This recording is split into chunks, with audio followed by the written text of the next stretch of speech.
Selamat pagi adik-adik semuanya. Selamat datang di Sekolah Minggu Online. Wow, kakak lihat semuanya sedang bersukacita di rumah karena siap-siap mau memuji Tuhan. Juga kakak senang sekali kalau kita bisa bertemu lewat online pada hari Minggu yang indah ini. It's really good to see you all here. Yuk kita nyanyi lagu It's Good to see you here with me. Yang gembira ya semua adik-adik, ayo berdiri. Kita pakai gerakan ya. It's good to see you here with me. I'm so glad that you came.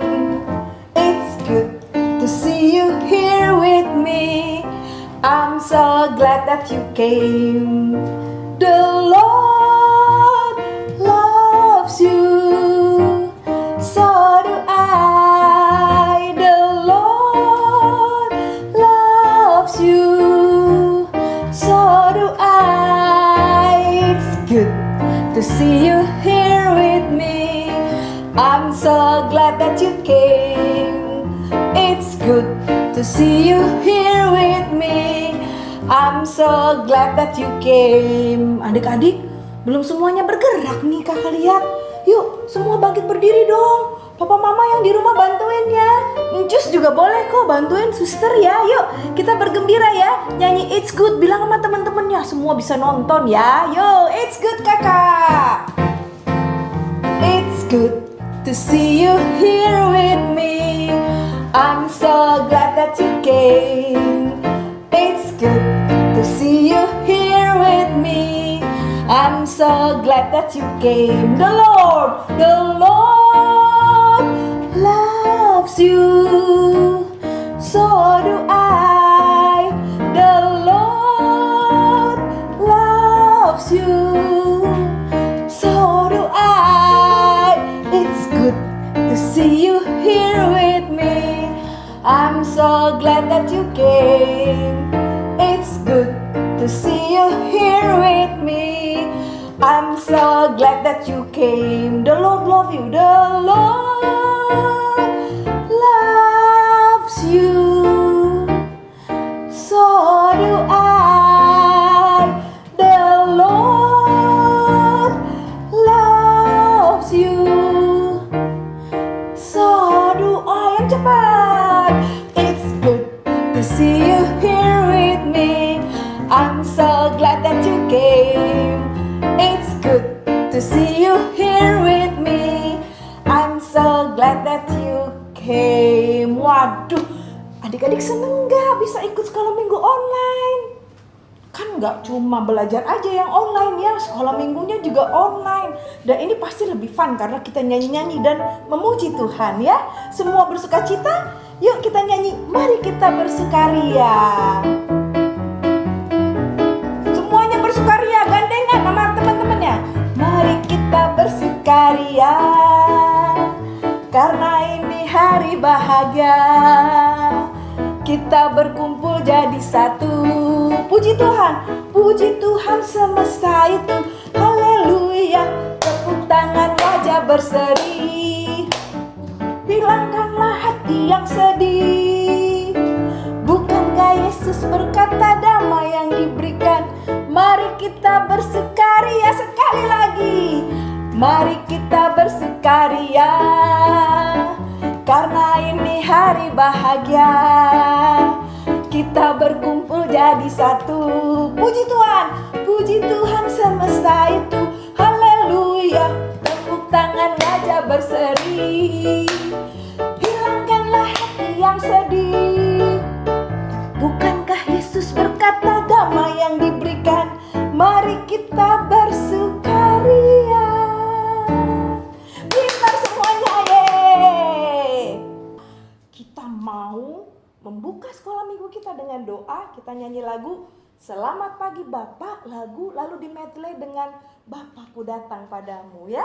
Adik-adik siap semuanya, duduk yang manis. Oke, duduk yang manis dengan sikap doa kita nyanyikan lagu Selamat Pagi Bapak, dilanjutkan dengan Bapakku Datang Padamu. Oke, siap semuanya? Kakak Pesya, musik.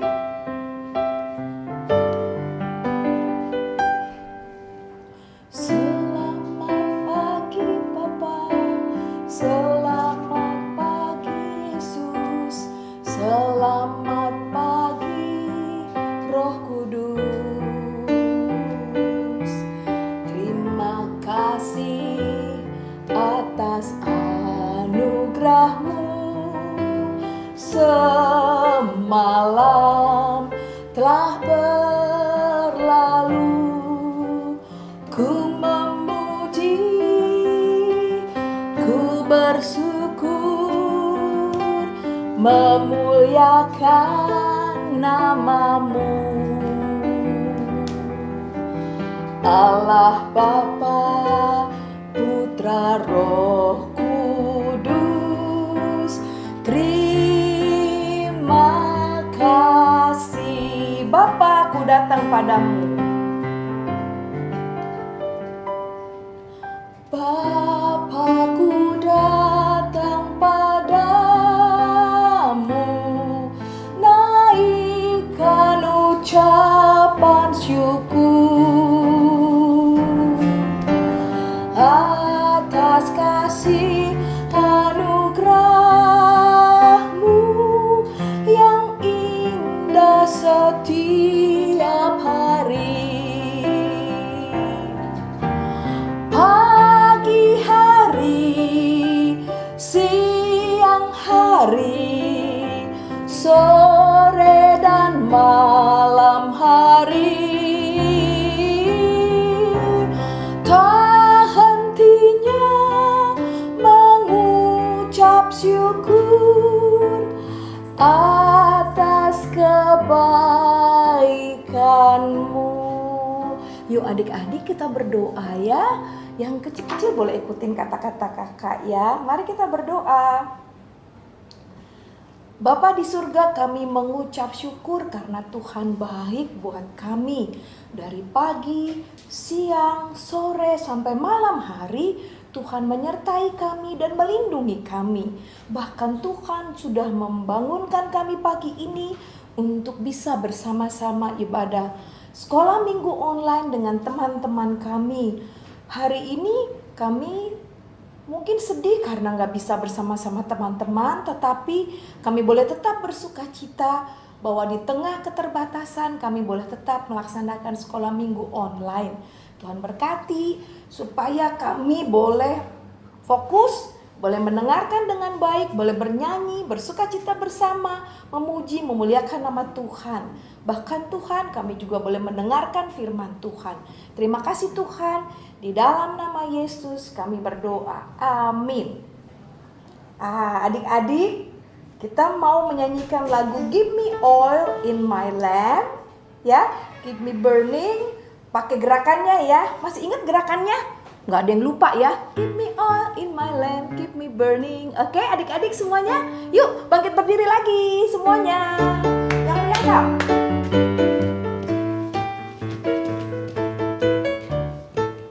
Give me oil in my lamp, keep me burning.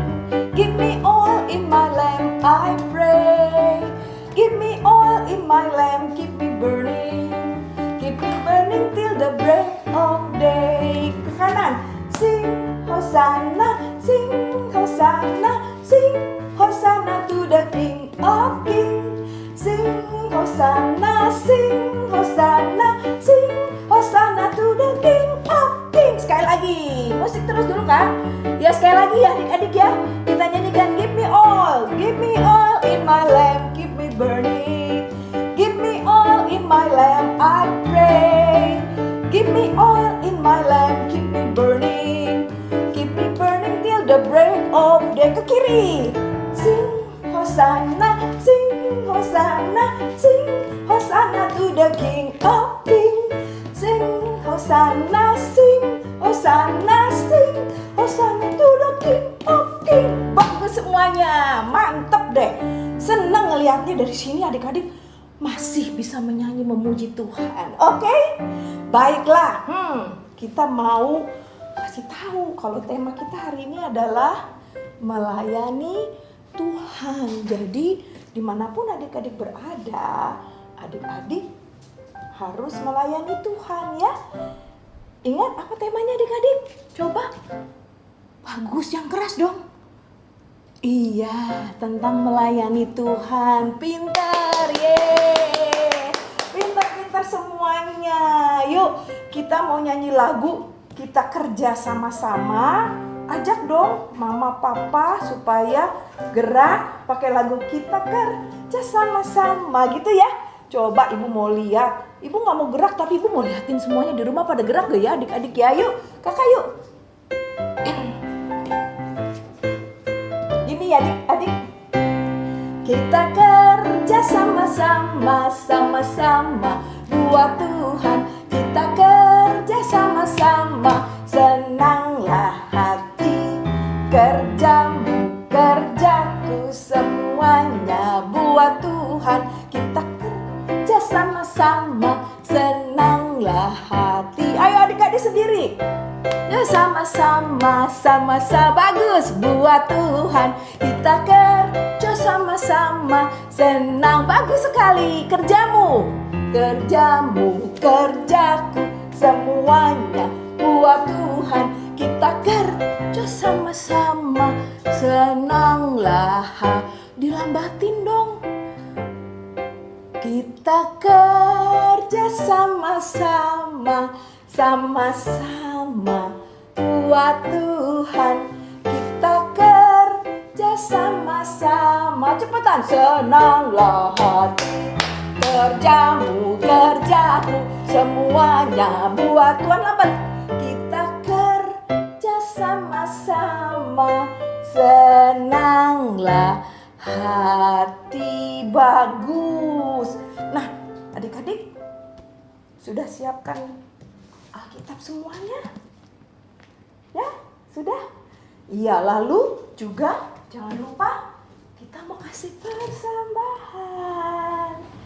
Ya adik-adik ya, yuk kita nyanyi lagu Kita Kerja Sama-sama sambil memberikan persembahan. Yuk, kakak.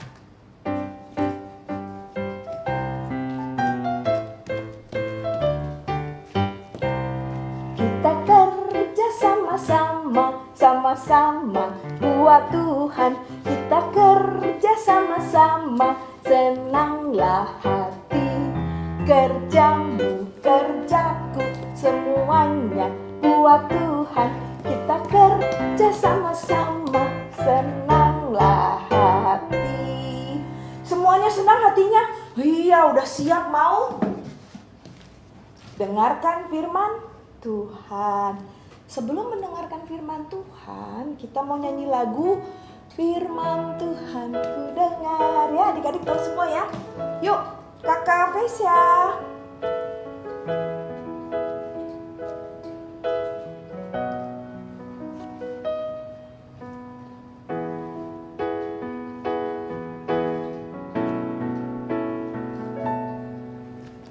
Firman Tuhan ku dengar.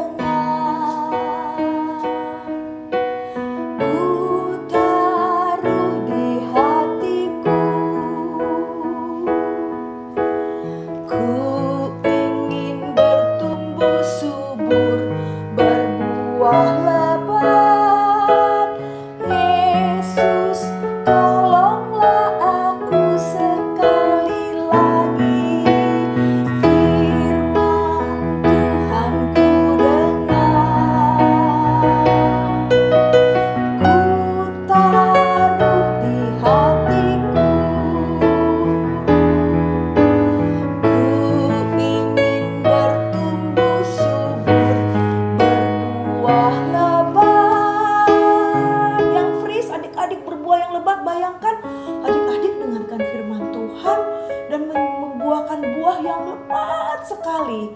Ku ingin bertumbuh subur, berbuah lebat. Yesus, tolonglah aku.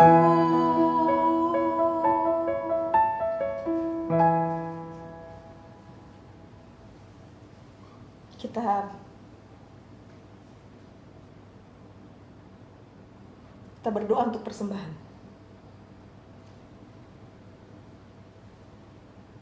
Bapa di surga, terima kasih kami sudah memberikan persembahan yang sudah kami berikan dari hati kami yang penuh dengan sukacita. Tuhan berkati persembahan ini menjadi hormat dan kemuliaan bagi nama Tuhan. Dalam nama Yesus kami berdoa. Amin. Demikianlah Horas malam ini anak-anak. Sampai jumpa minggu depan. Tua lagi ngerekam apa sih? Kamu sini. Tua lagi ngerekam Horas nih. Loh, kan Horas itu salam kita. orang Batak. Iya, betul. Tapi Horas juga punya singkatan yang lain. Horas, Home, Online, Renungan Anak, Sekolah Minggu. Begitu. Memangnya ada renungan buat anak sekolah minggu? Ada dong.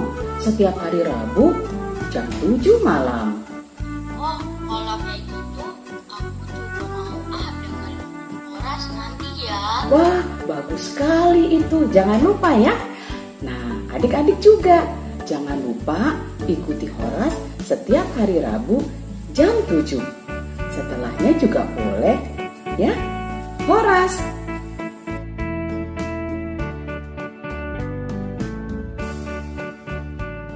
Selamat pagi adik-adik. Bertemu lagi di Small Sekolah Minggu Online bersama Ibu Silvi. Sebelum kita mendengarkan firman Tuhan, mari kita bersatu dulu di dalam doa. Bapa yang baik, Bapa yang begitu mengasihi kami, terima kasih Tuhan atas penyertaan Tuhan selama 1 minggu ini. Sebentar lagi Tuhan, kami akan membaca dan mendengarkan firman Tuhan. Bukalah hati dan pikiran kami Tuhan, agar kami dapat mengerti firman yang akan diberitakan. Terima kasih Bapa, kami siap untuk mendengarkan. Di dalam nama Tuhan Yesus, kami sudah berdoa. Amin. Adik-adik, saat ini Ibu berdiri di tengah-tengah perkemahan orang-orang zaman Rasul Paulus hidup dulu. Zaman dulu tidak semua orang mampu tinggal di rumah yang terbuat dari batu. Untuk orang-orang miskin, biasanya mereka tinggal di pinggiran kota dengan mendirikan kemah atau tenda sebagai tempat tinggalnya. Tenda atau kemah zaman dahulu terbuat dari kulit binatang. Jadi bahannya kuat, bagus, tidak mudah bocor selama bertahun-tahun. Tapi juga berat adik-adik. Jadi sangat sukar untuk memasang dan membongkarnya kembali. Beda dengan tenda zaman kita sekarang yang bentuk dan warnanya sangat bermacam-macam. Zaman sekarang orang mendirikan tenda atau kemah untuk bertamasya atau untuk menikmati keindahan alam. Tapi pada zaman Rasul Paulus dulu, kemah atau tenda tadi benar-benar dipakai sebagai rumah tinggal atau tempat tinggal sementara pada saat mereka melakukan perjalanan yang panjang dan juga jauh. Kenapa ya Ibu bicara soal kemah? Memangnya di dalam Alkitab ada cerita tentang kemah? Kita sudah mendengar cerita perjalanan Rasul Paulus memberitakan Injil tentang Tuhan Yesus dari satu pulau ke pulau yang lain, dari satu kota ke kota yang lain. Perjalanan yang panjang dan seru. Tetapi pertanyaannya adalah, siapa yang membiayai perjalanan Rasul Paulus itu?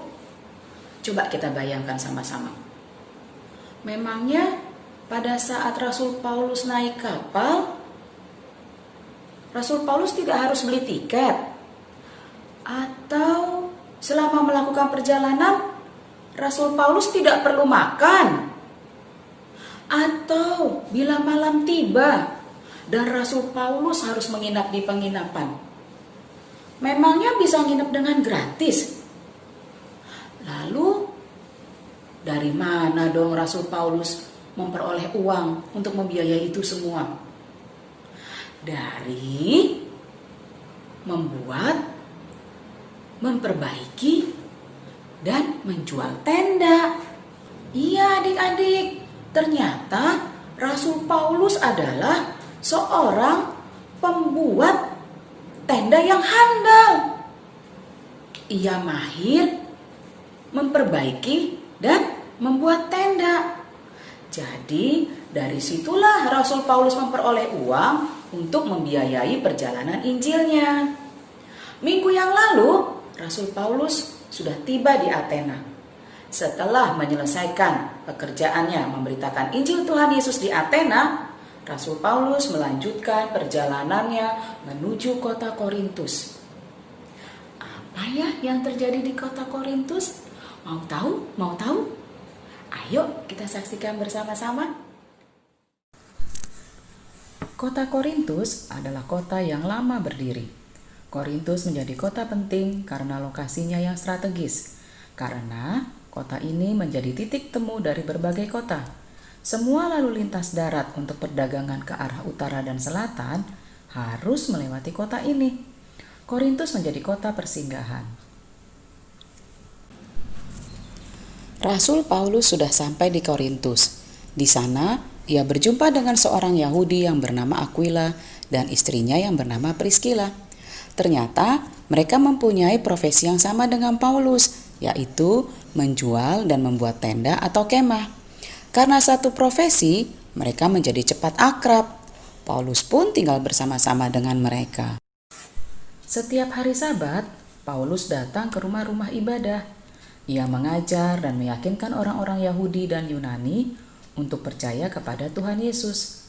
Banyak di antara mereka percaya Tuhan Yesus yang kemudian dibaptis. Rasul Paulus sudah melakukan perjalanan begitu jauh untuk memberitakan Tuhan Yesus. Pengalaman difitnah, dipukul, bahkan dipenjara sudah dialami berulang-ulang oleh Rasul Paulus. Rasa takut, sendiri, kesepian berulang kali dialami Paulus. Sepertinya Rasul Paulus punya trauma tersendiri. Di setiap kota yang dia kunjungi, akhirnya akan mengusir dia, memfitnah dia, atau bahkan memenjarakan dia. Sesungguhnya, sampai di kota besar seperti Korintus ini, membuat hati Paulus menjadi semakin khawatir. Adik-adik, Tuhan mengerti isi hati Paulus, meskipun ia tidak mengatakannya. Pada suatu malam, Tuhan berkata-kata kepada Paulus, "Jangan takut, teruslah memberitakan firman dan jangan diam, sebab aku menyertai engkau, dan tidak ada seorang pun yang akan menjamah dan menganiaya engkau, sebab banyak umatku di kota ini." Lewat perkataan Tuhan ini, Rasul Paulus menjadi bersemangat kembali. Ia tinggal di Korintus selama 1,5 tahun untuk memberitakan Tuhan Yesus di sana. Selama Paulus tinggal di kota Korintus, sebenarnya ada sekelompok orang Yahudi yang tidak suka dengan ajarannya, sama seperti di kota-kota lain. Mereka menganggap ajaran Paulus menyimpang dari ajaran agama Yahudi. Tetapi karena mereka tidak didukung oleh para pembesar di kota itu, Paulus aman mengajar di sana. Tetapi ketika Galio menjadi gubernur di Akaya, kota tetangga dari Korintus, orang-orang Yahudi penentang Paulus menganggap ini kesempatan untuk menghalau Paulus. Siapa tahu gubernur baru ini akan mendukung mereka. Maka mereka membawa Paulus ke pengadilan di hadapan Akaya. Para penentang itu berkata, "Ia ini telah menghasut banyak orang untuk beribadah kepada Allah yang bertentangan dengan Taurat." Tetapi gubernur Akaya tidak mau ikut campur masalah itu. Katanya, "Hai orang-orang Yahudi, kalau ada masalah mengenai pelanggaran atau kejahatan, bolehlah datang kepada aku. Tetapi kalau masalah agama kalian selesaikan sendirilah. Jangan bawa-bawa aku." Lalu gubernur itu mengusir mereka. Orang-orang Yahudi itu menjadi semakin marah. Mereka menyerbu dan memukuli Sostenes, kepala rumah ibadah orang Yahudi yang mengizinkan Paulus mengajar di sana. Kasihan ya. Meskipun demikian, gubernur Akaya tetap tidak peduli. Sejak kejadian itu, Paulus masih tinggal beberapa hari untuk mempersiapkan diri meninggalkan Korintus. Adik-adik, kalau kita perhatikan kehidupan Rasul Paulus, kasihan ya. Hampir di semua kota yang dikunjunginya, ia dianiaya, ia dihina, ia mengalami penderitaan. Tapi puji Tuhan, meskipun demikian, ia tidak putus asa dan meninggalkan pelayanannya. Tuhan menguatkan dan menghibur Paulus. Seperti firman Tuhan di dalam Roma 12 ayat 11. "Janganlah hendaknya kerajinanmu kendor, biarlah rohmu menyala-nyala dan layanilah Tuhan. Yuk kita ulang sekali lagi ya. Roma 12 ayat 11. Janganlah kiranya kerajinanmu kendor, biarlah rohmu menyala-nyala dan layanilah Tuhan. Sudah bisa adik-adik? Kita ulang sekali lagi, tapi kali ini hanya adik-adik saja. Oke? 1, 2, 3. Roma. Janganlah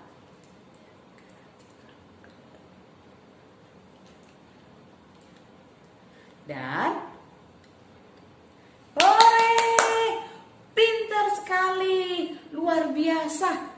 Adik-adik langsung hafal ayat hafalan hari ini. Adik-adik, hari ini kita akan membuat aktivitas ya. Aktivitasnya lain dari yang lain. Kita akan membuat hal yang menyenangkan. Kita akan menjadi seperti Rasul Paulus. Kita akan membuat tenda. Tendanya bisa dibuat dari apa saja. Bisa dari sprei, bisa dari kardus, apa saja yang kamu punya, ya. Nah, tapi kali ini ibu akan membuat tendanya dari 2 buah kursi yang disandarkan dan menggunakan selimut. Dan hasilnya adalah seperti ini. Tapi kalau adik-adik mau coba dari bahan yang lainnya, boleh saja, ya. Nah, adik-adik bisa melakukannya setelah selesai ibadah small pagi ini. Bisa bersama mama, bisa bersama papa, bisa bersama kakak dan adik. Atau mengerjakannya bersama-sama. Yang penting jangan lupa, setelah tendanya selesai, berfoto di sebelah tenda atau berfoto di dalam tenda dan kirim fotonya ke guru masing-masing. Oke? Siap? Sekarang kita satu dalam doa yuk. Tuhan yang baik, terima kasih Tuhan atas firman Tuhan yang telah kami terima pada hari ini. Kami ingin menjadi seperti Paulus Tuhan. Walaupun ia dihina orang, ia tidak pernah putus asa. Walaupun ia dibenci orang, ia tidak pernah menjadi marah. Ia tetap melayani Tuhan dengan penuh semangat. Jadikan kami Paulus-Paulus kecil Tuhan yang selalu menjadi saksi Tuhan dimanapun juga dengan penuh semangat. Terima kasih Tuhan, di dalam nama Tuhan Yesus kami sudah berdoa dan mengucapkan syukur. Amin. Sampai jumpa.